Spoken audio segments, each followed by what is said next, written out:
Harriet stood before her open lingerie drawer, the soft evening light filtering through the curtains. In the adjoining bathroom, her husband John hummed quietly while brushing his teeth, both of them winding down after a pleasant dinner party just a few houses away.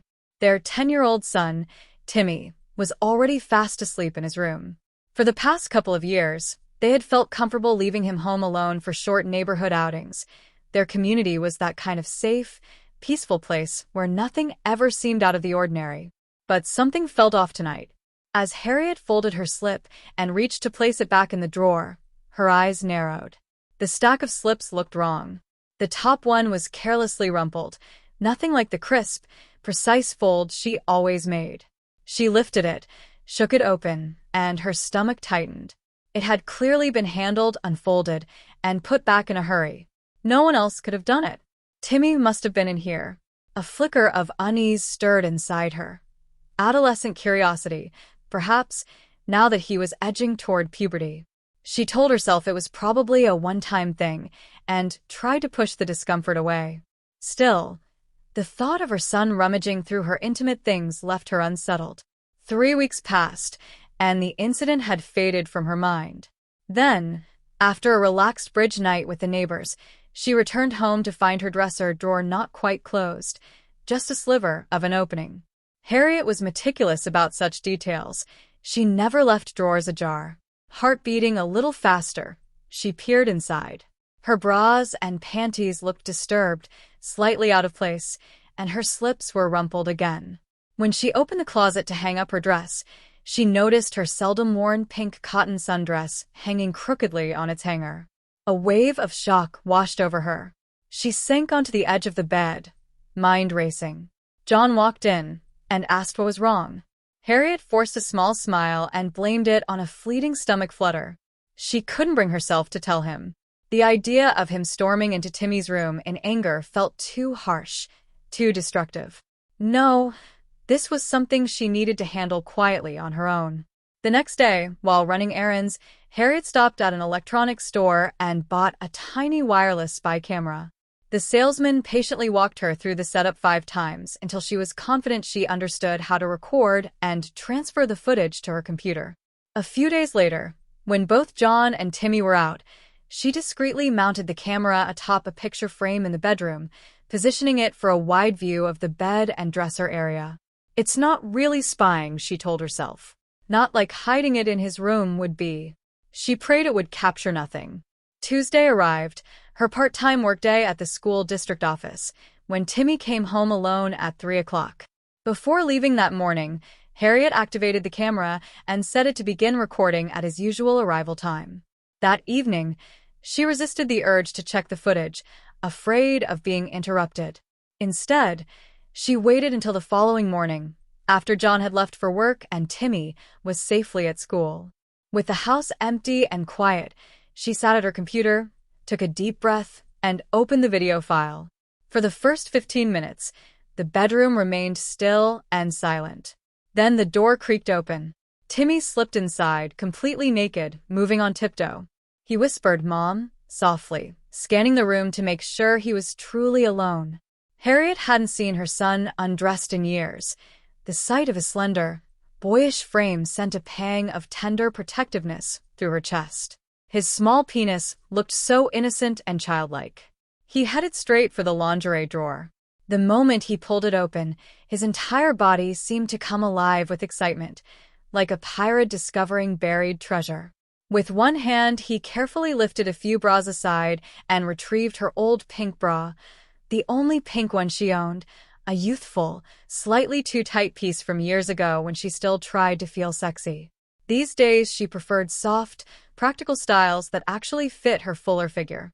She watched, stunned, as he awkwardly struggled to put it on, clearly having no idea how to fasten it properly. Once it was in place, he took a pair of panties and gently stuffed them into the cups to create small breasts. Then he selected another pair of faded pink panties from the bottom of the pile and slipped them on. The thin nylon barely contained his tiny bulge. Next, he opened the drawer below and pulled out an old-fashioned girdle she had long forgotten she owned. Shiny satin front panel, open leg style, side zipper, and delicate garters. He stepped into it, zipped it up, and lay down on the bed. For a long while he simply rested there, arms crossed gently beneath the bra, his face soft and dreamy. He looked like a delicate little girl wearing her mother's clothes. Harriet felt tears welling in her eyes.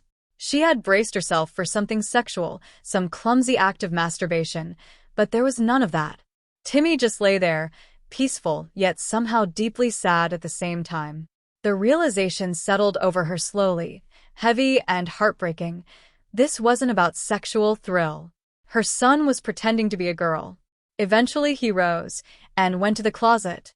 He slipped on the pink cotton sundress, smoothing it carefully over the girdle and padded bra, then returned to the bed. Tears began rolling down his cheeks. He fetched a tissue, lay back down, and continued crying quietly. Yet even through the tears, his expression held a strange, quiet bliss. Later, he started gesturing gracefully with his arms, as if in conversation with someone only he could see. His hands moved with surprising delicacy. Pretty hands, Harriet thought. Girl hands. She sat there in front of the screen, heart aching, watching her little boy lost in a secret world of his own. Harriet stared at the screen, her heart twisting as the scene unfolded. Timmy rose from the bed, knelt beside it, and clasped his small hands together in prayer. From behind, in the pink sundress that gently hugged his slender frame, he could easily have been mistaken for a little girl. In a soft, trembling voice she barely recognized, he whispered, "Please, God, make me a girl. Please, please, please. I'll do anything. Just this one little thing."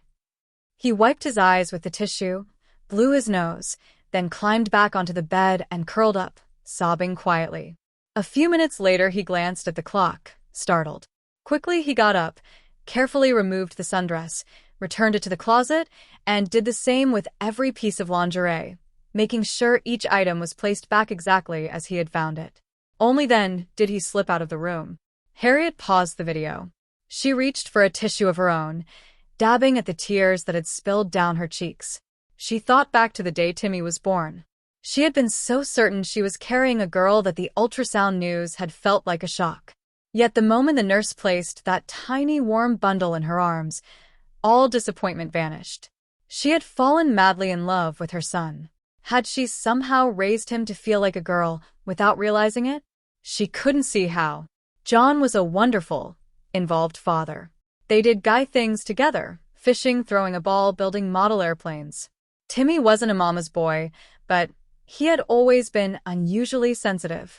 He cried more easily than most boys his age, the way some girls did. Still, it had never seemed like a problem until now. Over the next several days, Harriet wore a perfect mask of normalcy. She smiled, laughed, and chatted with John and Timmy as if nothing was wrong, while inside, she felt buried under a suffocating helplessness. She deliberately left her bedroom door unlocked and her drawers accessible. The thought of confronting Timmy terrified her. She feared it would shatter the close bond they shared. Worse, she worried that being caught by his own mother in such a private, vulnerable moment could scar him for life.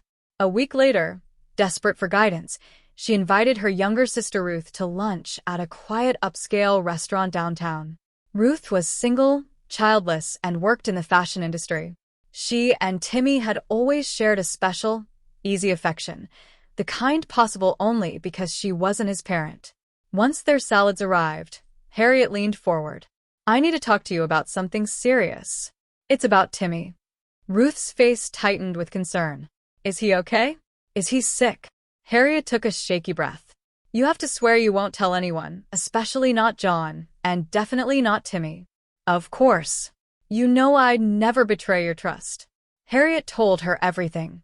The first signs in her drawer, the crooked sundress, the hidden camera, the footage of Timmy dressing up, and finally the heartbreaking prayer she had witnessed.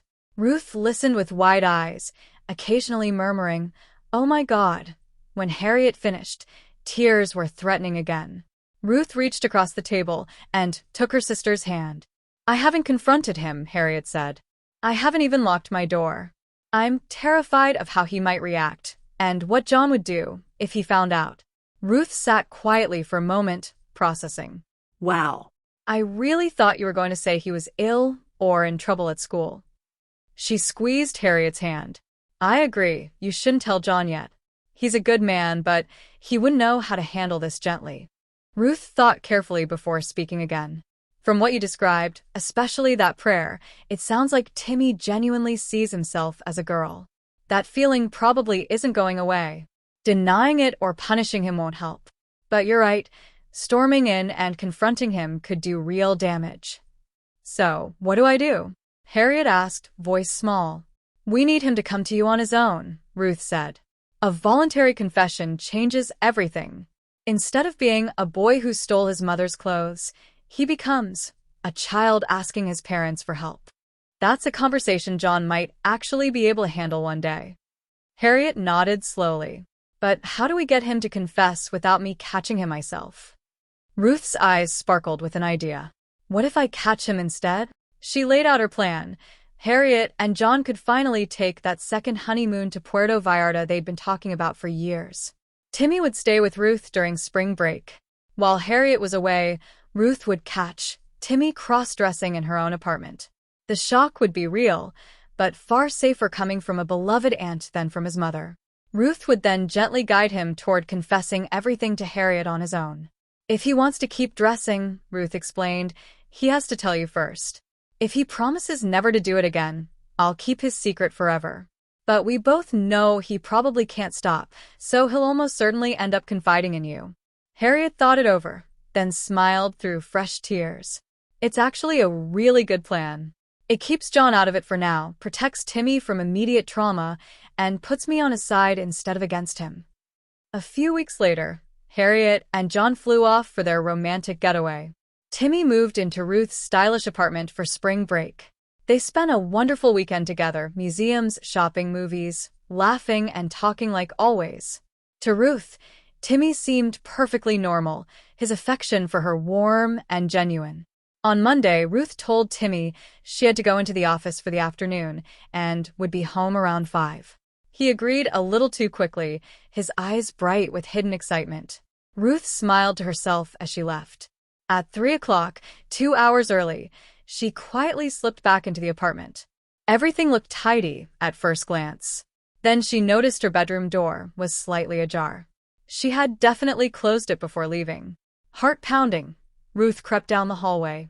She took a deep breath, pushed the door open while calling out casually, "Timmy," as if heading toward his room. A sharp, panicked shriek came from behind her. She spun around. There was Timmy, sprawled across her bed in one of her everyday bras and a pair of light blue ruffled panties that had once been part of a Halloween costume. A pretty slip lay beside him on the bedspread. The moment he saw her, he bolted upright, arms flailing wildly to cover himself, then collapsed onto the floor in a tight fetal position, sobbing hysterically. He desperately tried to yank the bra off while crying so hard he could barely breathe. "Oh my God, Timmy," Ruth exclaimed, sounding genuinely shocked. "I wasn't feeling well, so I came home early. How could you sneak into my room and go through my things like this?" Timmy managed to pull off the lingerie and dropped it onto the bed, trying to hide his naked body. "I'm sorry, Aunt Ruth," he wailed, voice breaking. Ruth picked up the bra and panties, keeping her voice as stern as she could manage. "I'm putting these away. Turn around, go to your room, get dressed, and meet me in the living room. We need to talk." As Timmy hurried past her, still sniffling, he asked fearfully, "Are you going to tell Mom and Dad?" "Maybe," Ruth said. "But first I want to talk to you. Now go get dressed." A few minutes later they sat together on the living room sofa. Timmy clutched a wad of tissues, eyes swollen and red, looking utterly miserable. "Timmy," Ruth began gently but firmly, "if I'm being honest, I'm more upset that you snuck into my private things than I am about you wearing the clothes. Not that I'm thrilled about that part either." Timmy tried to speak, but dissolved into another wave of tears. "I don't understand why you would do this," she continued. "You're a boy. Why would you want to wear my bra and panties? And the sneaking around, that really hurts. It doesn't feel like the Timmy I know and love." He blew his nose hard, a string of snot stretching between the tissue and his face. "I know I'm gross and disgusting. I'm not saying that to make you feel worse, Ruth said, softening just a little. I really want to understand. So tell me the truth. Why did you go into my room the second I left? Timmy stared at the floor, voice barely a whisper. I was just curious. Ruth shook her head. Curious isn't enough, sweetheart. I need a real answer. Here's a fresh, emotionally resonant rewrite of the continuation. Ruth leaned forward, her voice steady but firm. We're not leaving this room until you explain exactly why you did it. And if I'm not satisfied with your answer, I will have to tell your parents. For all I know, you've been doing this in your mom's room too. She hated sounding so harsh, but she couldn't let him dodge the truth. Timmy sat in miserable silence, sniffling for a long time. Finally, in a hoarse little voice, he asked, Can I tell you something, and you promise you'll never tell anyone else? I suppose so, Ruth said carefully. Go ahead. Timmy swallowed hard, fighting back fresh tears. A few years ago, I saw Mom in her underwear. She was wearing a bra. That night when I went to bed, I kept thinking about it. I thought maybe I should have to wear a bra too, just like her. He stopped, lips trembling. Ruth kept her tone gentle. Okay, and then what happened? I don't know, he whispered. I just thought about it a lot. So, today was the first time you actually tried on a bra? Timmy broke down again, crying in earnest. Ruth reached out and touched his arm softly. Be honest with me, sweetheart. I promise everything is going to be all right if you tell the truth. He blew his nose and nodded shakily. Have you done this anywhere else? Ruth asked. Timmy looked down. A few times, with Mom's clothes. When she and Dad were out. I couldn't stop myself. Ruth smiled and sighed. This was going far better and faster than she had dared hope. He was already confessing everything. I felt terrible about it, he added quickly, but I couldn't help it. Today I tried to stop myself, but the thought of how happy it would make me, I told myself that if you never knew, it wouldn't really hurt you. Like if someone borrowed your bicycle without asking and brought it back before you noticed. Ruth shook her head. That's not the same, Timmy. Borrowing a bike is one thing. Underwear is the most private, intimate thing a person owns. When you go through my drawers and wear my clothes without permission, it feels like you're invading the most personal part of me. Timmy's eyes filled again. He stayed quiet. Will you do it anymore? Ruth asked. No, he said quickly. I won't. I promise. But even as the words left his mouth, a wave of panic washed over him. He loved the way his mom's panties and bras felt.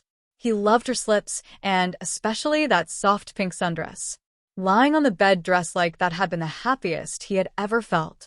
The idea of never doing it again filled him with dread. Ruth watched him carefully. You said you won't wear my clothes or your mom's clothes anymore, but what about wearing girls' clothes in general? Timmy blinked. Oh, I mean, I won't wear any girls' clothes anymore either. Ruth looked at him with tender understanding. She knew that was a promise he would never be able to keep, and it gave her the perfect opening. I'm willing to keep what happened today just between us, she said, on one condition. Timmy looked up hopefully.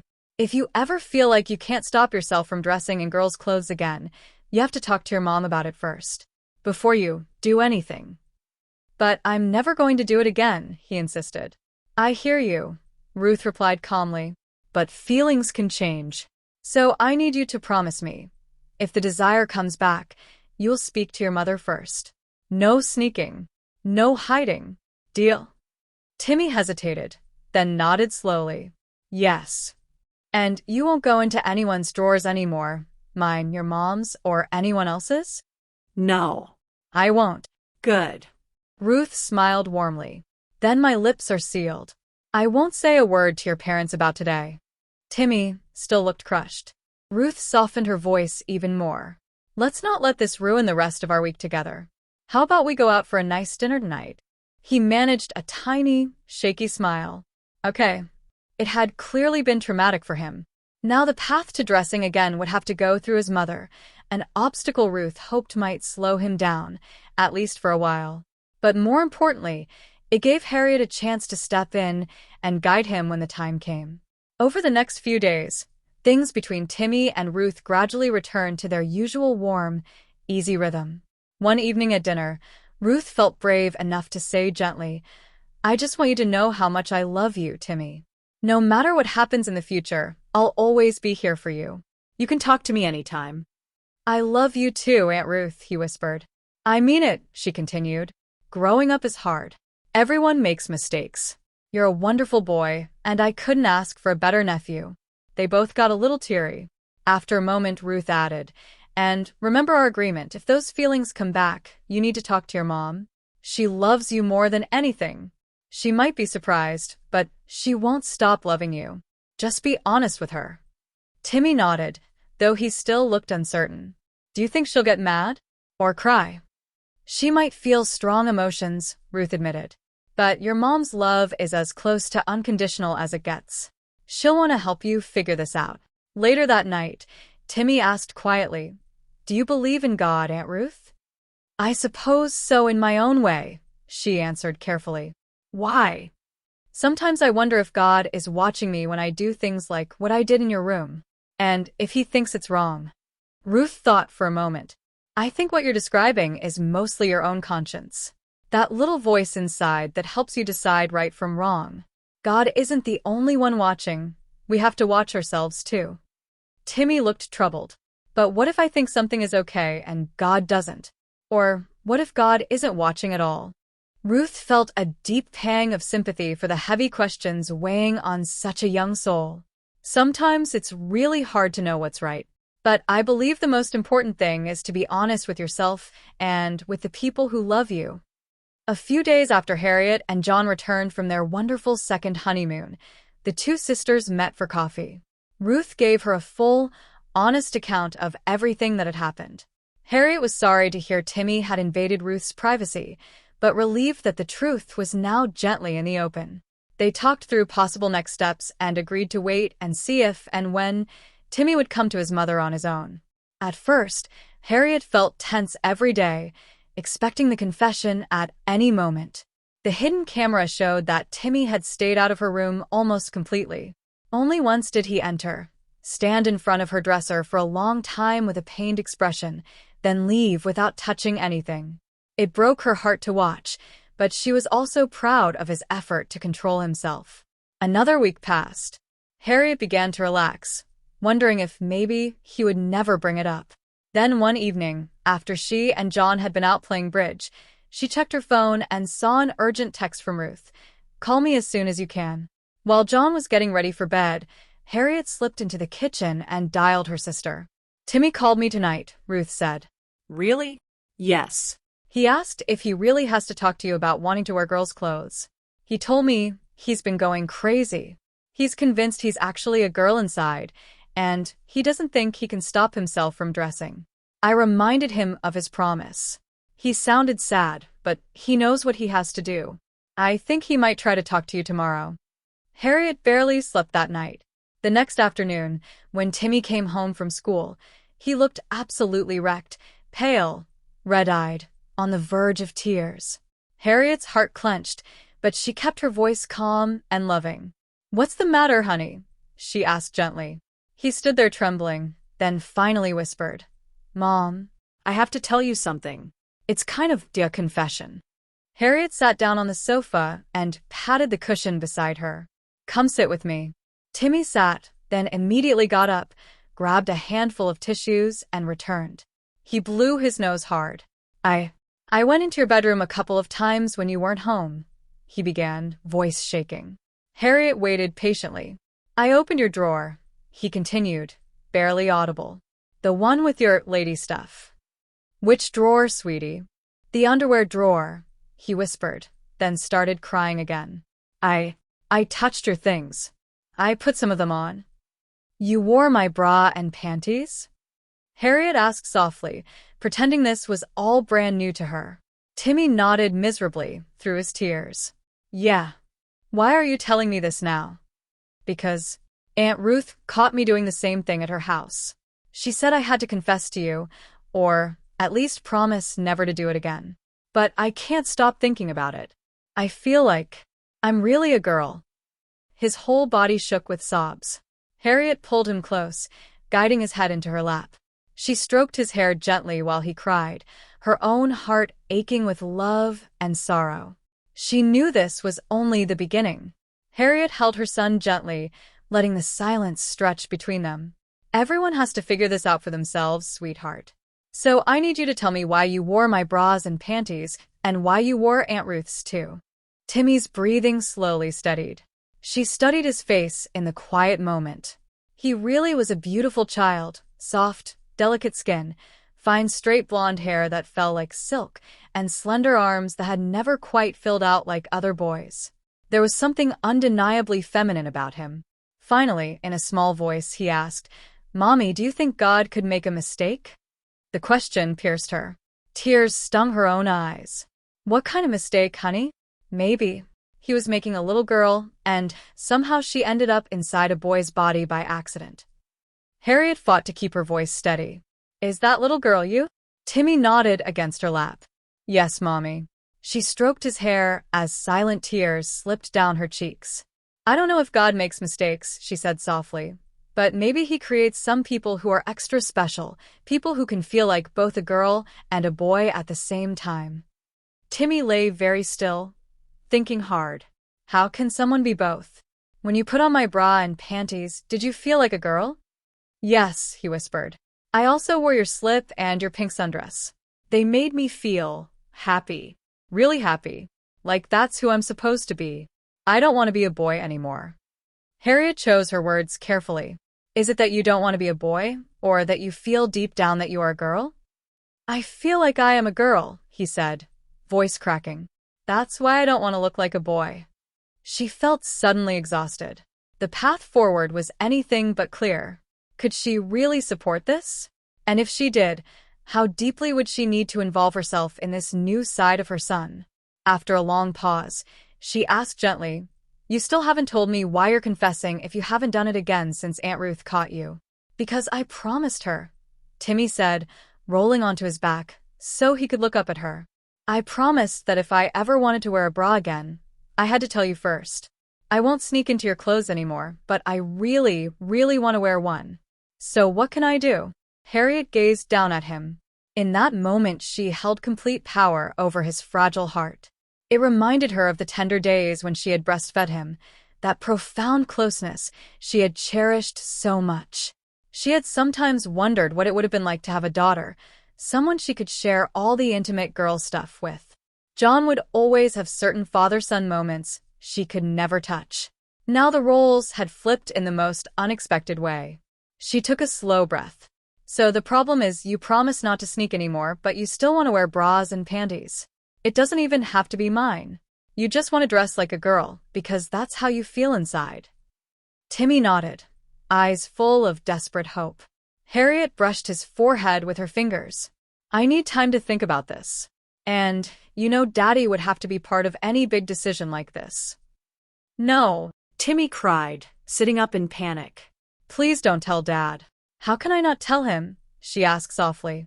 You're asking me to give you permission to do something behind his back. That wouldn't be fair to him. Then I won't do it, Timmy said quickly, though the fear in his voice was unmistakable. Just don't tell him. Harriet wasn't really planning to tell John. That was the hardest part of her dilemma. Keeping such a secret from her husband felt wrong, yet protecting Timmy felt even more urgent. In the end, she decided her son's peace of mind mattered more than perfect honesty right now. I'm not planning to talk to Dad about this yet, she said carefully, but I still need time to think. You'll have to wait for my answer. I'm sorry.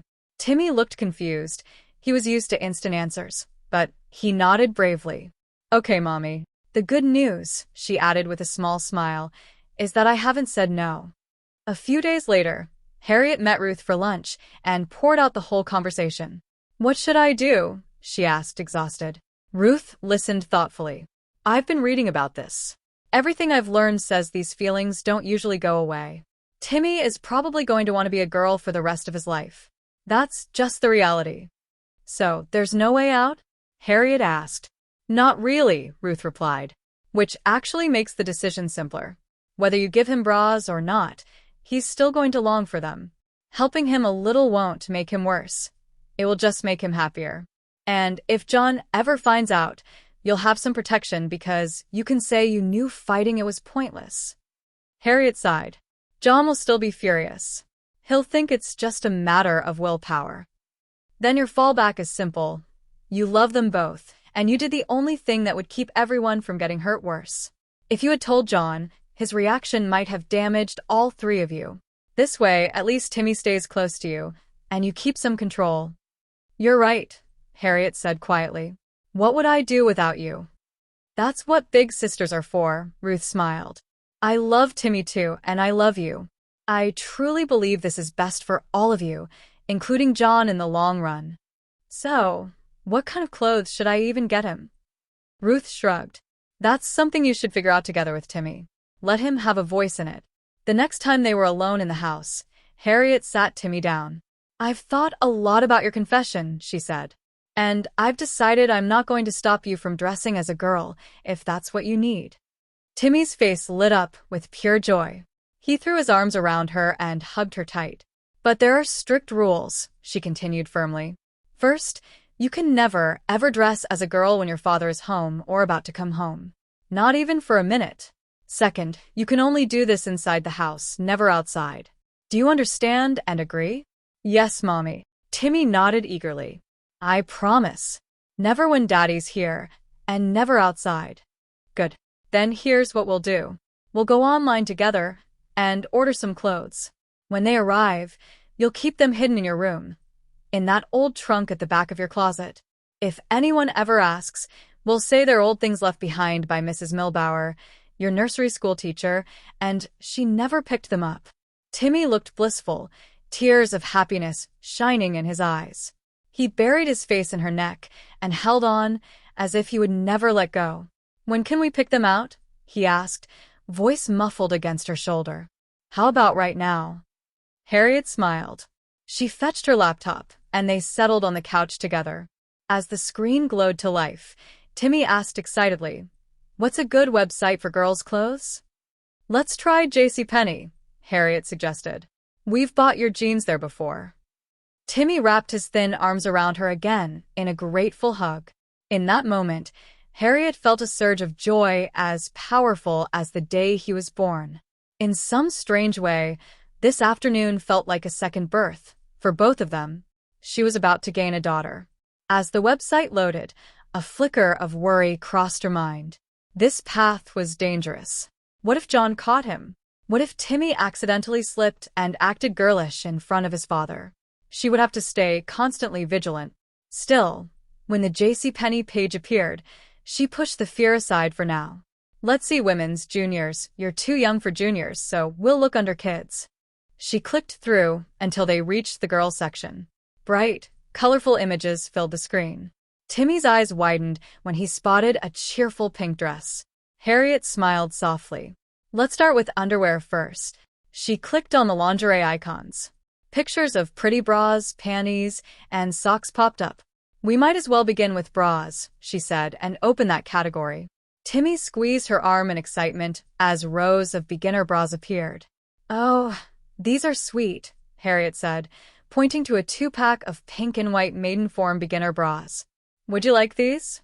Yes, Mom, he breathed. We need to figure out your size. Take off your shirt for a second. She fetched her sewing tape measure and gently wrapped it around his narrow chest. 29.5 inches, she announced. That means your band size is 30. Timmy repeated happily. 30. Harriet chuckled. They don't even ask for cup size on these beginner ones, because little girls don't really have breasts yet. The cups are just soft and flat. She selected size 30, then chose the pretty pink and white pack. Timmy's face was glowing with pure delight. Harriet clicked on another style, an older-looking Maidenform bra. This one lets you pick a cup size, but since you're young, it only offers AA or small. Would you like one of these too? Can I? He asked, eyes shining. Of course. White or pink? Both. Timmy suggested shyly. Harriet laughed warmly. All right, 4 bras total. Next, she navigated back and clicked on panties. Bright packages of colorful bikini-style panties appeared. These look nice, don't they? She said, tilting the screen toward him. Timmy nodded, completely absorbed, already imagining himself in all those soft, pretty things. They're really pretty, aren't they? Harriet asked. Timmy's eyes sparkled. Yeah. And it's so cool that they come in all these different colors. My boy underwear is always just white. Harriet smiled. Girls do like having lots of pretty colors. I think the bikini style will be the most comfortable for you right now. We can try hipsters later if you want, but they sit a little lower and might feel strange at first. Okay, Mom, Timmy said happily. They moved on, clicking through socks, then skirts, tops, and sandals. A few dresses caught their eye, but none felt quite right, so Harriet suggested they try another site. They finally settled on a beautiful light pink organza dress, tea-length, with a full skirt, delicate cap sleeves, a big satin bow in the back, and sweet applique trim.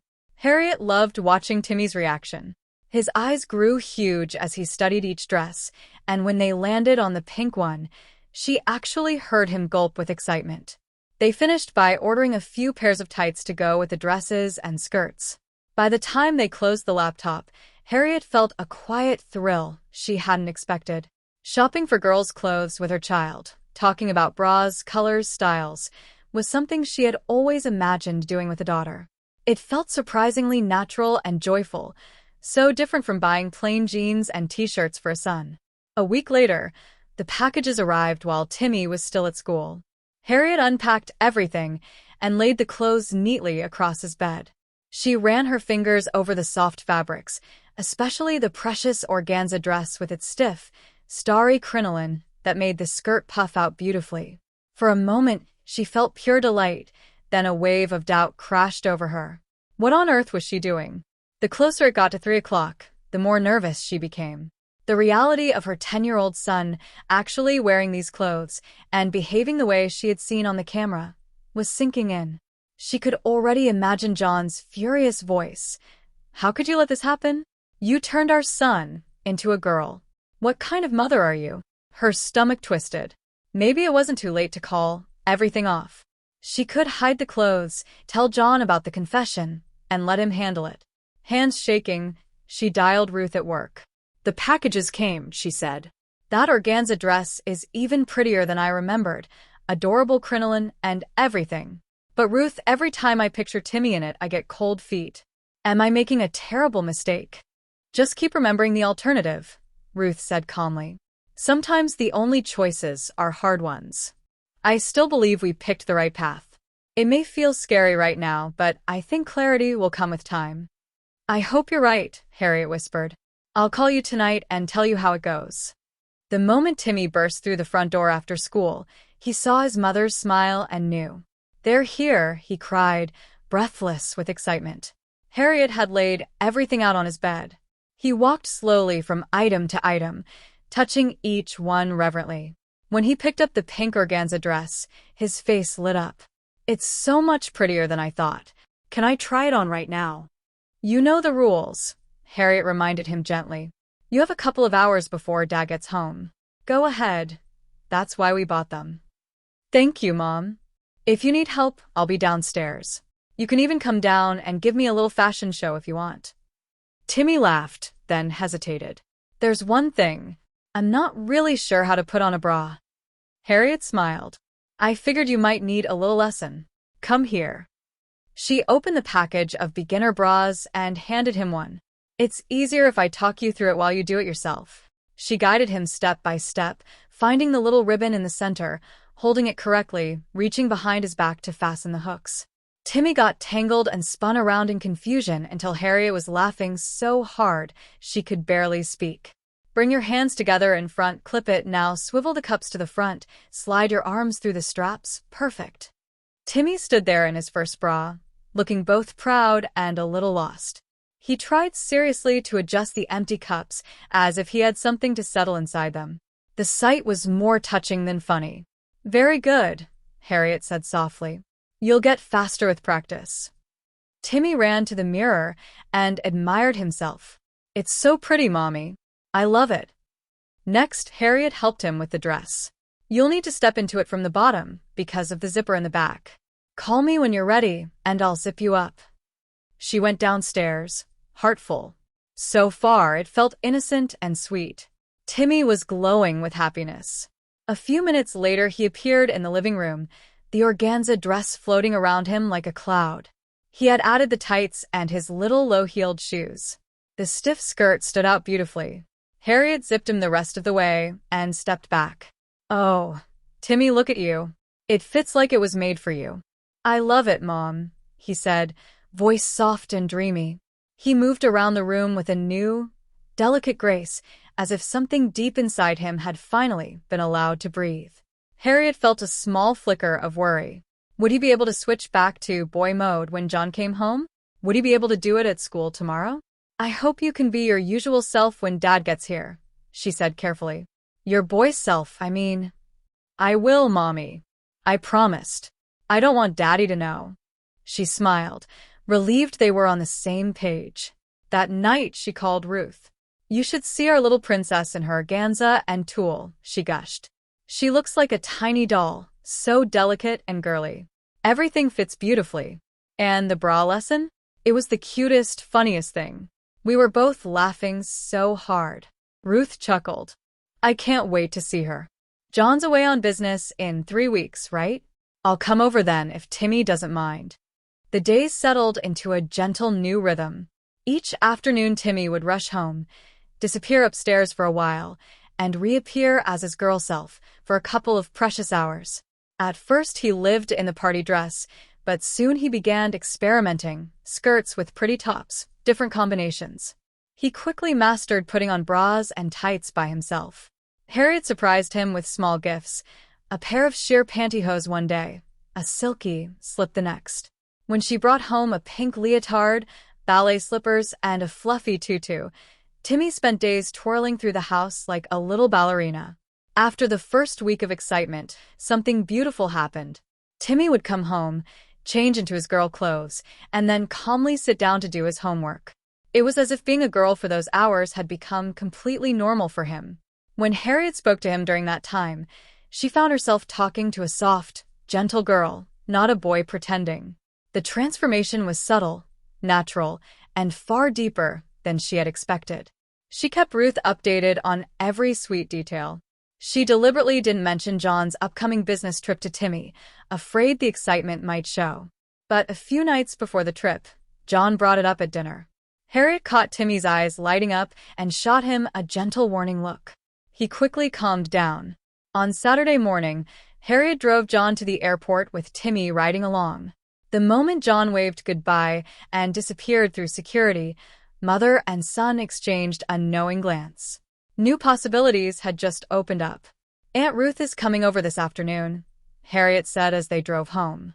"Does that mean I have to stay a boy?" Timmy asked, sounding disappointed. "Actually, it's up to you. She already saw you in her underwear once, so I don't think she'd be too shocked to see you dressed as a girl." Timmy brightened. "Can I tell her before she comes, so she won't be surprised?" "Of course. But I really wanted to wear my pretty white and pink dress today. What if she doesn't like it?" Harriet smiled to herself, thinking how much Ruth was dying to see him like this. "Don't worry, sweetheart. You look absolutely darling in that dress. I think Ruth will agree." She glanced over at her son, soon to be fully dressed as her daughter for the first time in front of someone else, and felt her heart flutter with a mixture of love, nervousness, and quiet wonder. Here is a fresh, natural, and emotionally deeper rewrite of the final section.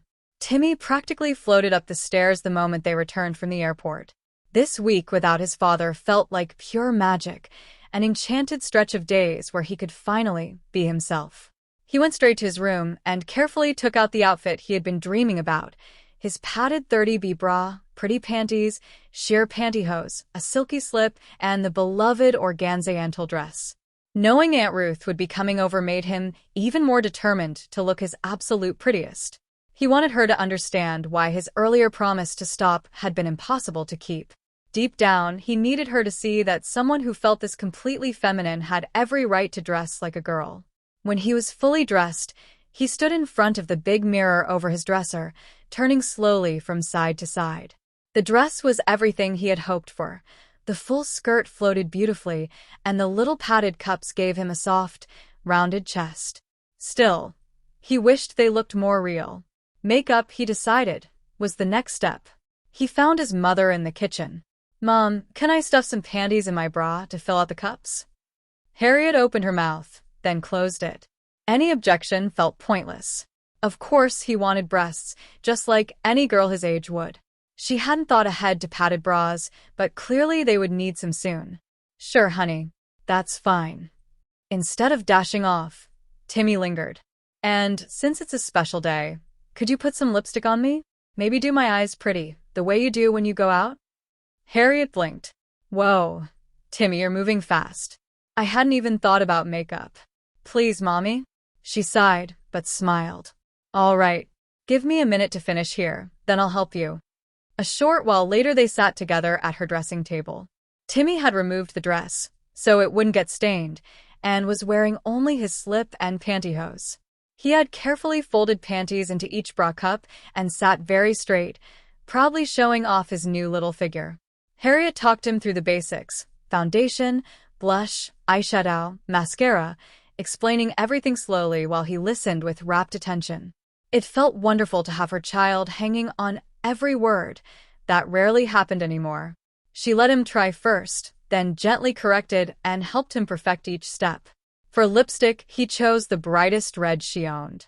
When he struggled, she took over and did most of it herself. "You'll get better with practice," she told him. "All girls learn by trial and error." "I will, Mommy. We should do your nails too," red to match the lipstick. "Oh, goody." Timmy clapped his hands. Harriet painted his small fingernails with care, then they waited for the polish to dry. "See how much work it takes for a girl to get ready," she teased. All this grooming, waiting for polish, choosing the right bra and panties that match, deciding on a slip, a dress, whether you need a crinoline or stockings. Boys just throw on anything and go. Timmy giggled. "Mom, you're being silly. Girls wear bras and dresses because they make us feel pretty. Boys can't feel pretty." Harriet's heart skipped. He no longer even thought of himself as a boy who liked dressing up. In his mind, he was simply a girl who had to dress as a boy when the world demanded it. When the polish was dry, she helped him back into the organza dress and zipped it up. She brushed his silky blonde hair until it shone, then stepped back to admire him. "You look like my daughter," she said softly. "A very pretty young lady ready for a party." She reached for her favorite Escada perfume. "Wanna smell pretty too?" Timmy nodded eagerly. She gave him 2 light spritzes on his neck. He closed his eyes and inhaled deeply, beaming with happiness. Just then the doorbell rang. "That must be Aunt Ruth," Harriet said. "Stay up here for 5 minutes, then come down and make a grand entrance. Let's see if she recognizes you." Harriet and Ruth were chatting on the sofa when Timmy appeared at the living room doorway. He walked with graceful, dainty steps, the full skirt swaying around him, lipstick bright, eyes softly made up, perfume trailing gently. Ruth gasped. "Oh my word. Timmy, you are the most precious thing I have ever seen. You outgirl every girl I've ever known." Timmy giggled shyly, walked over, and wrapped his slender arms around Ruth's neck in a warm hug. His fluffy dress spilled across her lap. "Look at that dress," Ruth exclaimed. "Stand back and let me see you properly." Timmy stepped away, gathered the sides of his skirt, and dropped into a perfect little curtsy. Ruth laughed with delight. "Twirl for me." He spun gracefully, laughing as the organza floated around him. "My God, Harriet, he's absolutely gorgeous. The makeup, the perfume, everything." Ruth patted the sofa between them. "Come sit here, sweetheart." Timmy settled between the two women, his voluminous skirts bunching up onto their laps. "I want to hear everything that's happened since you stayed with me," Ruth said. "I did what you told me, Aunt Ruth," Timmy answered proudly. "I asked Mom if I could dress as a girl, and she said yes." He leaned over and kissed Harriet's cheek. "I love being a girl. I wish I could be one all the time." Harriet and Ruth exchanged a quick, worried glance. Perfect days like this couldn't last forever. Harder times were coming. By the end of the week, Timmy had spent every possible minute dressed as a girl. As the day approached when they had to pick John up from the airport, Timmy fought back tears, and Harriet felt a heavy sense of dread. The secret was no longer containable. Timmy had blossomed so completely into a girl that neither woman saw him as a boy anymore. He was one of them now. Harriet knew John would have to be told. Worse, she feared Timmy would no longer be able to hide his feminine mannerisms around his father. The collision felt inevitable. When John walked through the door, Timmy tried heroically to act like a normal boy. For the first few days it seemed to work. John noticed nothing unusual. But Harriet's heart ached watching her child constantly shifting between two selves, boy in front of dad, girl the moment he was out of sight. She couldn't imagine how long he could keep it up. And puberty was looming, only 6 months to a year away. The thought of Timmy's body changing into a man's while his heart remained a girl's was unbearable. 2 weeks after John's return, Harriet met Ruth for lunch. "I've decided I have to tell John," she said. "We need a plan before puberty really hits. I've been reading some parents start hormones early so the boy never fully masculinizes, no deep voice, no beard, maybe even small breasts. Later there could be surgery. He could live as a woman." Ruth nodded slowly. "It's not turning him into a girl. We both believe he already is one. The cruelty would be forcing him through male puberty when his soul is female." I know, but John has to be involved. "I can't keep this from him any longer. The conversation terrifies me. I love him, but I love Timmy more. I won't let my son suffer." "I'll be here for you, whatever happens," Ruth promised. That very evening at dinner, disaster struck. Timmy forgot himself completely. His gestures turned soft and delicate. His voice took on a sweet, girlish lilt, like a tiny Shirley Temple. Harriet watched in horror as John's face clouded with confusion. He started to speak, then stopped. Finally, he looked straight at his son. "What's going on, Timmy?" The sound of his father's voice snapped Timmy back. "What do you mean, Dad?" "A minute ago you were acting like a girl." Timmy forced a laugh. "A girl? I was just daydreaming." "Who daydreams by acting like a girl?" John turned to Harriet. "What do you think?" "I didn't notice," she lied weakly. "Timmy, go to your room," Harriet said quickly. "John, I think you and I should talk first." John's voice grew tight. "Why?" "Because this is bigger than you realize. Please, just let me explain." After Timmy left, the room fell silent. "John, we have a problem with Timmy. I've known for months.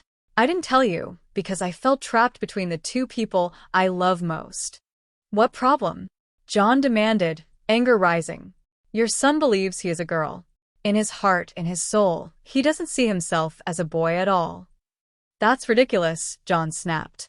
Harriet raised her voice. "Before you explode, listen to me. This isn't something macho discipline will fix. Timmy came to me months ago and asked if I thought God could make a mistake because he knew he was supposed to be a girl but had a boy's body. He was terrified to tell you." John stared at her, stunned.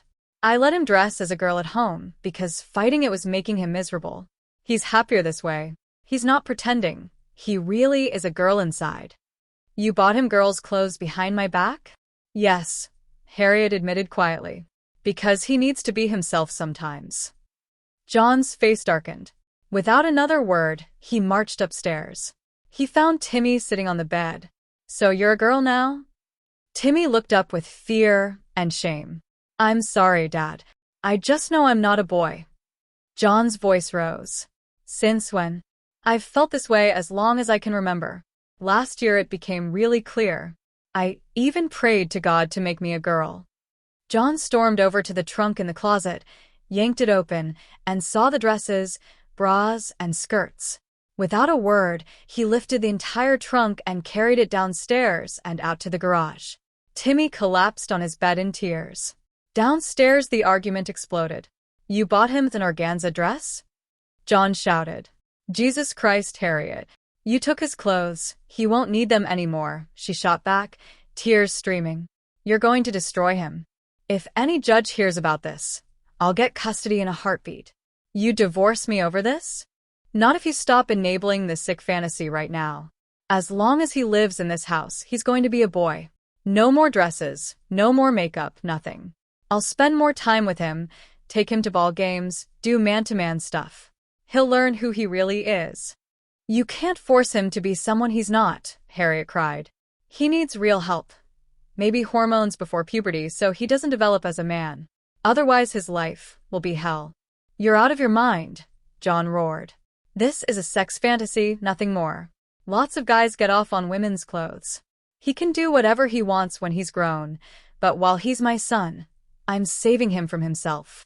The shouting grew louder and uglier. Timmy curled under his covers with his hands over his ears, sobbing. Suddenly, John stormed back upstairs, grabbed Timmy by the arm, and yanked him upright. You're a boy, he screamed. Say it. Through tears, Timmy whispered, I'm a boy. Harriet burst into the room. Get your hands off him. Get out, get out. Her scream was so raw and furious it shocked even her. John glared at her, slowly released Timmy's arm, leaving a dark bruise, then turned and left the room. Minutes later, he came down carrying a packed suitcase.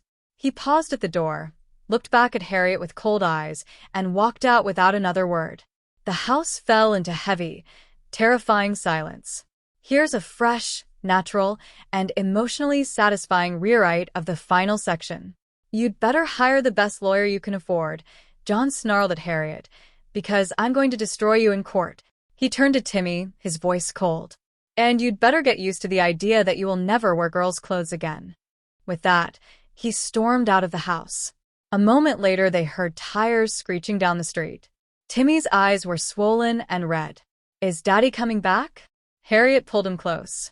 Of course he is, sweetheart. He just needs time to think. I'm sure he'll calm down and everything will be okay. But if he left because I'm a girl, how can I still be a girl when he comes home? Harriet started to answer sharply, then stopped herself. Blaming a 10-year-old wouldn't help.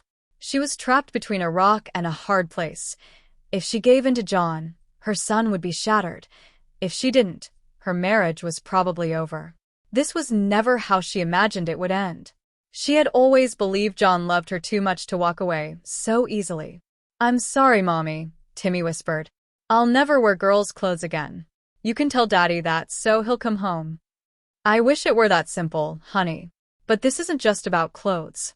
It's about who you really are inside. Everyone in this family has to give a little. Your dad is a good man. He'll come back because that's what fathers and husbands do. Even as she said the words, Harriet knew she was lying to herself. Nothing about John's reaction had been what she expected. Several tense, silent days passed with no word from him.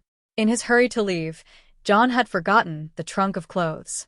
Harriet quietly brought it back to Timmy's room, but he showed no interest in any of it. One night she noticed him getting ready for bed in plain boy pajamas and gently asked why. Timmy burst into tears. After some coaxing, she realized he blamed himself for the breakup. Not dressing as a girl was the only thing he could control, the one sacrifice he thought might bring his father home. You won't understand this, honey, Harriet said softly, but the real issue isn't whether you dress up. It's whether Dad can accept that you feel like a girl inside. Have you stopped feeling that way? No, Mommy. Then you might as well dress the way that makes you happy. I'm sure Daddy will be back any day now. Timmy thought about it, then nodded. Okay, I will. The next morning, Harriet's phone rang. It was John's lawyer. Your husband is giving you an ultimatum. You have 24 hours to sign a written statement promising you will no longer support or encourage your son's transsexual behavior. If you refuse, he will file for legal separation, followed by divorce and full custody of the child.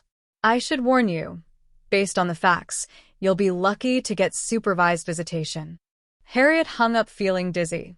She sat down and cried until she had no tears left.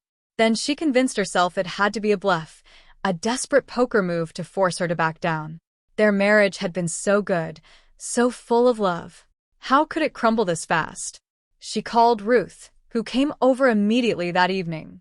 When Timmy heard his aunt was there, he came downstairs wearing his pretty nightgown and fluffy pink slippers.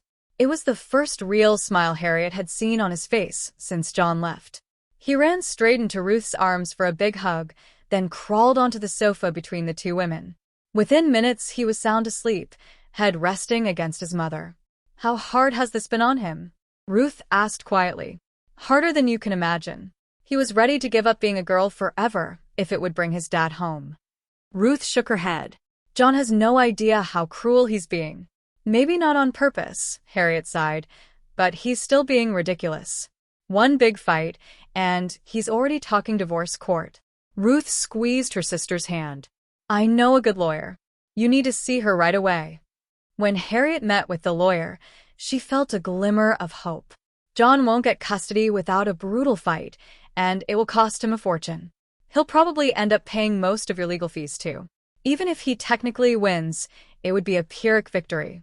Timmy would be miserable, and John's life would be filled with constant battles trying to suppress something that won't go away, especially once puberty hits. The lawyer looked at her seriously. The real danger is the permanent damage this could do to all three of you. In today's world, people are increasingly allowed to be who they are. Forcing Timmy to hide will only create more pain. The two lawyers became the only channel between Harriet and John. It was arranged that John would take Timmy on weekends until a permanent solution was reached. Those visits were painfully awkward. Timmy tried desperately to act like the boy his father wanted, while John convinced himself that Timmy's feminine side only existed because Harriet had encouraged it. On their first night alone in John's new apartment, they sat at the kitchen table for a man-to-man talk. I'm sorry I grabbed your arm, John said gruffly. Did I hurt you?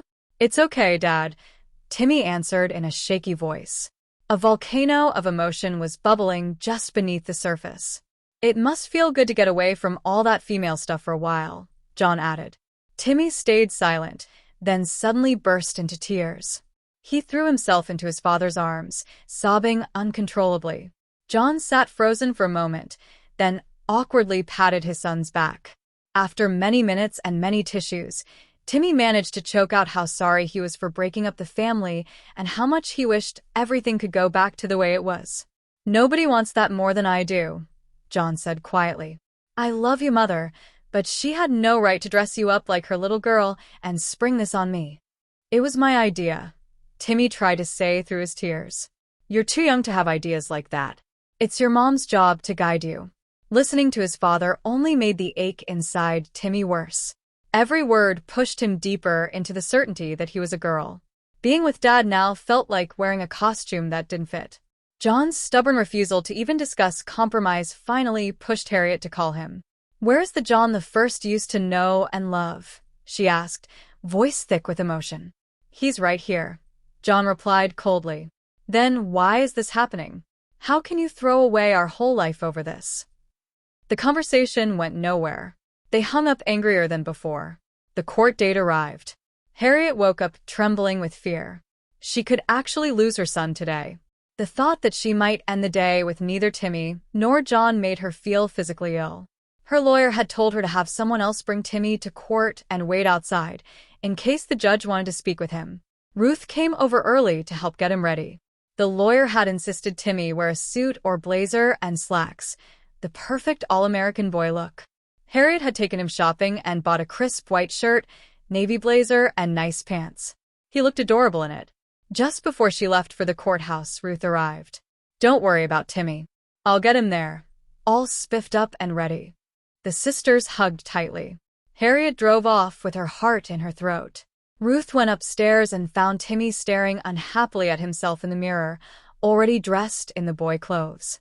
I look stupid, he muttered. Mom says I have to dress like a boy today so I can maybe dress like a girl later. It's some legal strategy. Ruth sat down beside him. What if that strategy is wrong? Timmy turned to her, eyes earnest. Daddy thinks I'm a boy. If I show up like this, it only proves he's right. But if he saw me as a girl just once, he'd understand I really am his little girl. Then maybe he wouldn't try to make me be a boy anymore. Ruth thought for a long moment. The lawyer's plans suddenly felt misguided. Showing Timmy as a boy might make Harriet look like she had forced everything on him. Okay, she said finally. I think you're right. Let's put on your pretty dress and let everyone see exactly who you are. Timmy's face lit up. Thank you, Aunt Ruth. They raced around the room. Timmy changed into his bra, panties, pantyhose, and the beloved organza dress. Ruth quickly did his hair, light makeup, and even added a sweet pink bow at the last second. When they were done, Ruth stepped back. You look perfect. Now, let's go to court. In the courtroom, John sat stone-faced on one side with his lawyer. Harriet sat on the other with hers. When Ruth slipped in and whispered that Timmy was waiting outside, the lawyer nodded. A few minutes later, the judge entered. After the case was announced, he looked over the papers and shook his head. He stared at John. You're the father and husband? John stood. Yes, Your Honor. The judge turned to Harriet.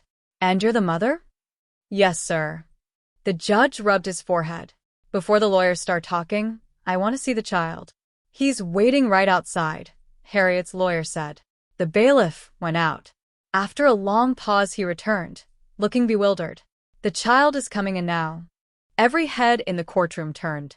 Timmy walked in escorted by Ruth, the full pink and white organza dress swaying gently around him, lipstick soft, a pink bow in his hair. Gasps rippled through the room. The judge blinked. Young lady, there's been some mistake. Bailiff, bring in the boy, Timmy. Ruth spoke clearly. This is Timmy, Your Honor. Timmy looked up at the judge with big, earnest eyes. I'm Timmy. A few snickers came from the back rows. The judge banged his gavel sharply. I've seen enough. He looked at Ruth. Miss, please take the child outside for a moment. When they were gone, the judge leaned forward, his face serious. I'm telling both parents right now, you are on very thin ice. Before the lawyers tear this family apart fighting over who gets what, I'm ordering the three of you, mother, father, and child, into a private room. You will sit down together and work this out. This is your best chance to save your family. Take it. Because if you don't, the court will make decisions for you that none of you will like for the rest of your lives. He stared hard at John, then at Harriet. His expression gave nothing away. John and Harriet rose and followed the bailiff. In the small conference room, they sat across from each other. A moment later, Timmy came in and walked straight to his father. John looked at his son, really looked. He saw the tears shining in Timmy's eyes, the quivering lipstick-stained lips, the faint scent of perfume. He saw love, hope, and a desperate need for his dad's acceptance. John's own eyes filled. Slowly, Timmy stepped forward and wrapped his arms around his father's neck. John hesitated only a second before pulling his child, his daughter, close, organza skirt and all, and hugging her tightly. Harriet broke down sobbing. Oh, Timmy, John whispered, voice cracking. I had no idea. I love you, Daddy. I'm so sorry, Harriet, John said, looking across at his wife. I don't blame you. I never stopped loving you, she answered through tears. It hurts so much more because I still do. It's been a rough patch, Harriet said softly, smiling through her tears. But it's over now. Timmy let go of his dad. John stood, walked around the table, and pulled Harriet into his arms. Timmy squeezed in between them, and for the first time in weeks the three of them held one another as a family. Later that evening, back at home, Ruth joined them in the living room. Timmy sat happily between his parents while Ruth smiled at the reunited family. How did you know to let him wear the dress? Harriet asked her sister. It wasn't me, Ruth said. It was all Timmy's idea. Something in my gut told me he understood better than any of us how to reach your hearts. So I trusted him. John looked down at his child with new eyes. That's my little girl, he said quietly, then gave a small, amazed laugh. Harriet smiled at him, warmth finally returning to her face. Timmy leaned closer into her father's side, peaceful at last. And just like that, the long, painful storm was over.